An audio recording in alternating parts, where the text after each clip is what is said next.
And they don't make these things for people my height.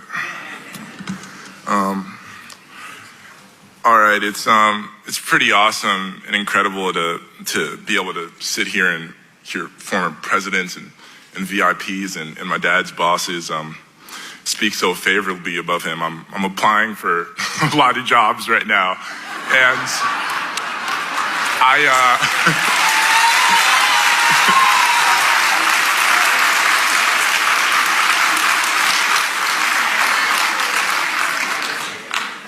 I just hope in that 3 years time or so, whatever place is dumb enough to hire me I hope my bosses look as favorably upon me as my dad's do. There's a lot of things that I took from my dad. Principally is my love for candy.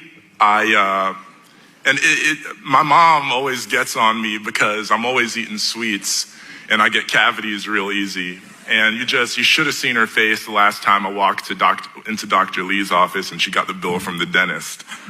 My dad was the greatest speechwriter that I ever met in my life, and I've had the opportunity to hear him speak so eloquently on so many different topics over the course of the 21 years that I had the blessing of sharing with him. And I just remember at his Hall of Fame speech, I was crying like a baby. And I say all that to say that, any chance of me preparing words for today was thrown out the window 21 years ago. But there's a couple funny things I want to share about my dad.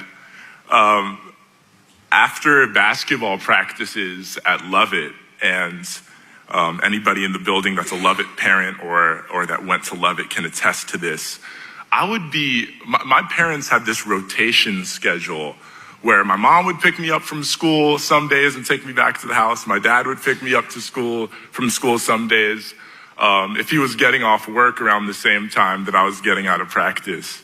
And Kathy's right, my dad was never on time.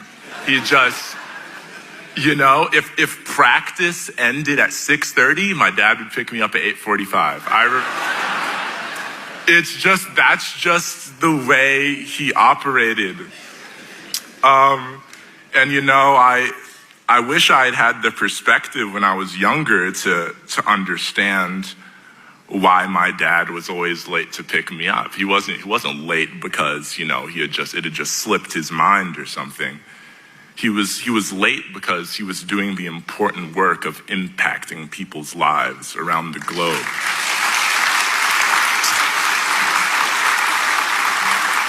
And if I had the same perspective that I do now, when I was a teenager, I would have told him to take all the time that he needed.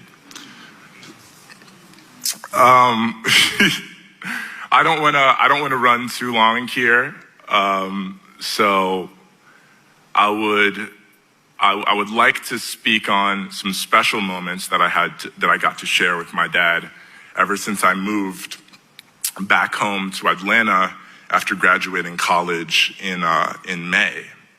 And there was one morning when I remember I'd heard about this book called Good, Beautiful, and Kind by Pastor Rich Viadas, who's based out of Brooklyn. And I told my mom the night before I left for Barnes & Noble, I said, I really want to go get this book. I heard about it on Instagram and I've been dying to read it. So the next morning, I was at Barnes & Noble's at 9:59 in the morning, 1 minute before they opened. And when I went there, they looked around for the book and they got it for me. And I read half the book before I even left the store.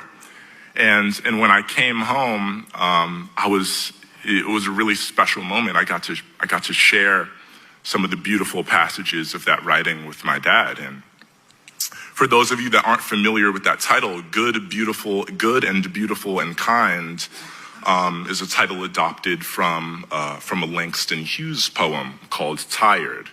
And that poem reads, I am so tired of waiting for the world to become good and beautiful and kind. let us take a knife and cut this world in two and see what worms are eating at the rind. And that poem resonated a lot with me, not only a couple months ago, but also today, because just hearing the stories of my father today, I'm reminded that my dad really had a hunger to get to the core of things, to get to the core of people, to get to the core of this world. And I truly believe that's what drove him into our hearts. And he had this massive magnetic gravitational pull, and he pulled us into his orbit. And we were just so blessed to get to spend the time that we did with him. And I want to end my words today with just a little bit of the perspective that I've adopted over the course of last night and this morning during these beautiful services. My dad passed away at age 58. My mother's father, Katumba, from which I bear my name, passed away at age 54.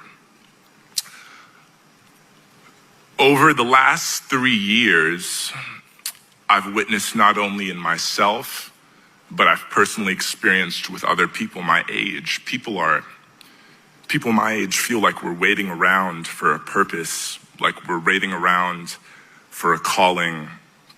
We're waiting for an important opportunity or something monumental to happen to us to take action so we can step into the lives of others. But I want to remind everybody who's young in the crowd today, and even the older folks in here, that as long as you've got people around you, there's ways that you can help. There's ways that you can step in and touch the lives of others. My dad was a gigantic, beautiful, shining example of that.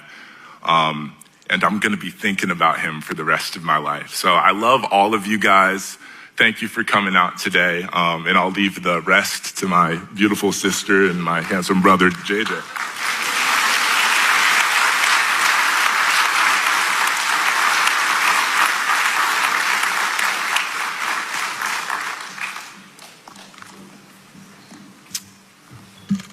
Sorry, Ryan's a bit taller than me. I want to thank Eastside for hosting us.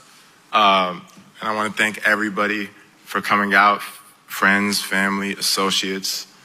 As it says on the screen, my name is Jean-Jacques Mutombo, and I want to clarify, my name is Jean-Jacques Dikembe Mutombo Jr.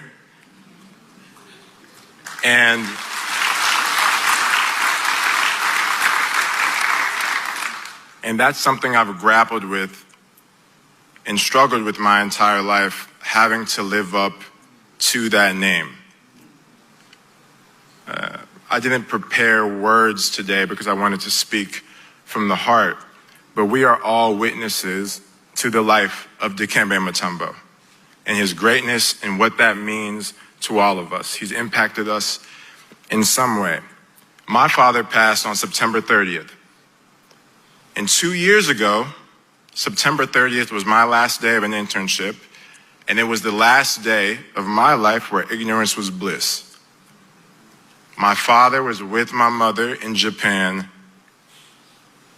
and when he came home, and my mom told me, Jean-Jacques, we're going to the hospital with your father. That was the last time I saw my father walk without any support in my life. But my father was resilient. Anybody who knows Dikembe knows that he was not going to give up. I saw him go to physical therapy. I took him to physical therapy, whether it was the replacement of a catheter or there was screening for cancer. All of those things I witnessed. I used to have dreams that I would see my father walk again. I never saw my father walk again. When people would visit my father, they knew that he was eager to get back out into the world. He would ask about the travels they'd been on and when he could join, and he was eager to work. but he didn't get to witness any of the work that he had started anymore, and he will no longer be able to witness it. But we all get to witness it, and we have witnessed it. President Bill Clinton is a witness. Masai Ujiri is a witness. My mother, Rose Mutombo, is a witness. NBA Commissioner Adam Silver is a witness. Georgetown teammate Alonzo Mourning is a witness.